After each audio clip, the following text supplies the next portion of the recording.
Australia cricket చరిత్రలో Adam Gilchrist మరియు Matthew Hayden తమ బ్యాటింగ్ తో ఊచకోత కోసేవారు. వీరి ఓపెనింగ్ జోడీ పేరు వినగానే ప్రత్యర్థి బౌలర్ల గుండెల్లో వణుకు పుట్టేది. మైదానంలోకి వీరిద్దరూ అడుగుపెట్టిన క్షణం నుంచే మ్యాచ్ దిశ మారిపోయేది. గిల్క్రిస్ట్ మెరుపు వేగంతో బంతిని హద్దులు దాటిస్తుంటే హెడెన్ మాత్రం ఉరుముల్లాంటి షాట్లతో స్టేడియాన్ని గర్జింపచేసేవాడు. కొత్త బంతికి గౌరవం అనే మాట లేకుండా బౌలర్ల ఆత్మవిశ్వాసాన్ని తొలి ఓవర్లోనే చిదిమివేసేవారు. ఫాస్ట్ బౌలింగ్ వేసినా, స్పిన్ బౌలింగ్ వేసినా వారి బ్యాట్ నుంచి వచ్చే ప్రతిధ్వని ఒకటే.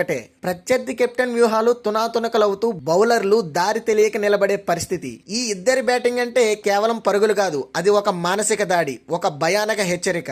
ఈ జోడీ బ్యాటింగ్ అనేది కేవలం స్కోర్ బోర్డు పెంచడం కాదు, అది ప్రత్యర్థి బౌలింగ్ యూనిట్ ను మానసికంగా కూల్చివేయడం. వీరిద్దరి ఓపెనింగ్ లో మ్యాచ్ ఫలితం మొదటి 10 ఓవర్లలోనే తేలిపోయిన సందర్భాలు ఎన్నో ఉన్నాయి.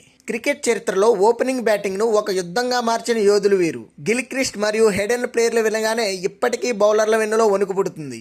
ఎందుకంటే వారు బ్యాట్ తో కాదు, భయంతో ఆడించేవారు. క్రికెట్ చరిత్రలో ఓపెనింగ్ బ్యాటింగ్ కి నిర్వచనమే మార్చేసిన జోడీగా గిల్క్రిస్ట్, హెడెన్ల పేర్లు శాశ్వతంగా నిలిచిపోతాయి.